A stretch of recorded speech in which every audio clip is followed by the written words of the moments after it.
Mulongo et les hyènes, Isabelle Duston et Véronique Bidot, via Anne de Jaguer. Il était une fois une petite fille appelée Mulongo qui vivait avec ses parents près du village de Boudongo. Un jour, la mère de Mulongo l'envoya chercher de l'eau au puits. T'as vu, c'est sa maman. Sa maman, elle lui dit, tu vas chercher de l'eau dans les seaux. D'accord. Elle dit, d'accord maman, je vais chercher de l'eau. Sur son chemin, elle rencontra ses amis. Ils allaient dans la forêt pour ramasser du bois. Mulongo voulait aller avec eux. « S'il vous plaît, attendez-moi sous l'arbre de Muvule, dit-elle. Je dois aller chercher de l'eau pour ma mère. » Mais ses amis ne voulaient pas l'attendre. « Non, on ne peut pas t'attendre, hein. On va aller dans la forêt. » T'as vu, ses amis, elles vont dans la forêt. Elle doit d'abord apporter l'eau à sa maman. « Très bien. Je vous rattraperai dans la forêt, dit Mulongo. Elle courut chercher de l'eau et l'amena à sa mère. Puis elle se rendit dans la forêt pour retrouver ses amis. Elle est vite allée apporter l'eau à sa maman et après elle est revenue dans la forêt. Qu'est-ce qu'elle a vu? Elle suivit un chemin qui conduisait à un ruisseau. De l'autre côté du cours d'eau, il y avait de nombreux petits chemins qui partaient dans toutes les directions. Par où sont-ils passés? Se demanda-t-elle. Où sont allés ses amis? T'as vu tous les chemins là? Ils sont allés où mes amis? Ils sont passés où? Elle prit le chemin le plus large et marcha, mais elle ne parvint pas à trouver ses amis. Elle était si fatiguée qu'elle s'assit sous un arbre pour se reposer et elle s'endormit. Lorsque Mulongo se réveilla, il faisait noir. Dans l'obscurité, des yeux jaunes brillaient. Elle était entourée par des hyènes. Il y a des hyènes autour d'elle. Elle était trop terrifiée pour crier. Elle essaya de s'échapper, mais les hyènes affamées l'encerclèrent. C'est la nuit. « Ne bouge pas !» dit la voix bourrue de la plus grande hyène. « Si tu cours, nous allons te manger. »« S'il vous plaît, laissez-moi rentrer chez moi, » implora Mulongo. « Ils vont la manger, t'as vu ?» Mais au lieu de cela, les hyènes emmenèrent Mulongo dans leur maison dans la forêt. « Tiens, tu vas rester dans notre maison. » C'était une cabane sale, remplie d'ossements, avec des mouches qui bourdonnaient.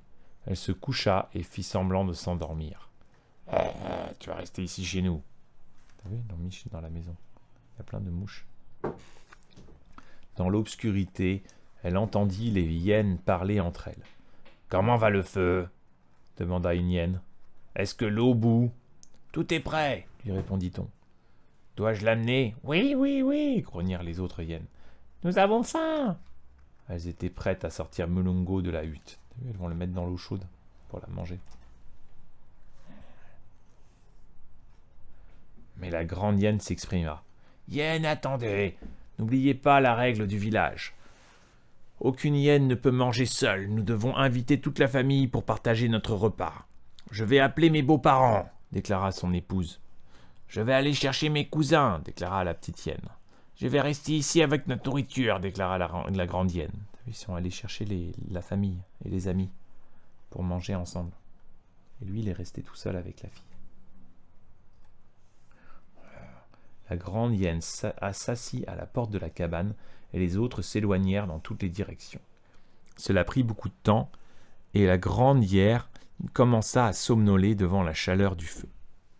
Bientôt, elle se mit à ronfler.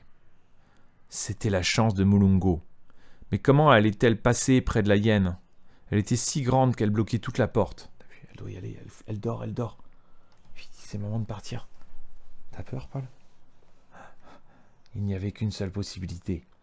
Elle sauta très haut. T'as vu, elle a sauté comme toi, au-dessus de la piscine.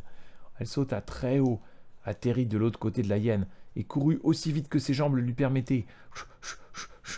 C'est de courir comme ça. Vite.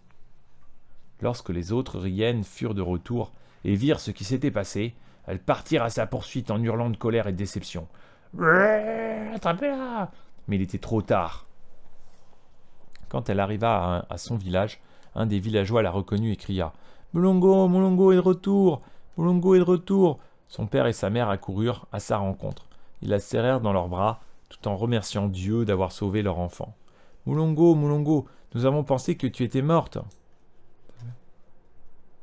Depuis ce jour, Moulongo et les autres enfants ne retournèrent plus jamais seuls dans la forêt.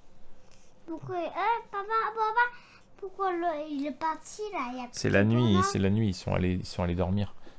Il a changé? Ouais, c'est ça. Pourquoi? Et quoi? C'est ici, oui, j'ai changé. C'est ici, on y va. Attends. On y va. On dort.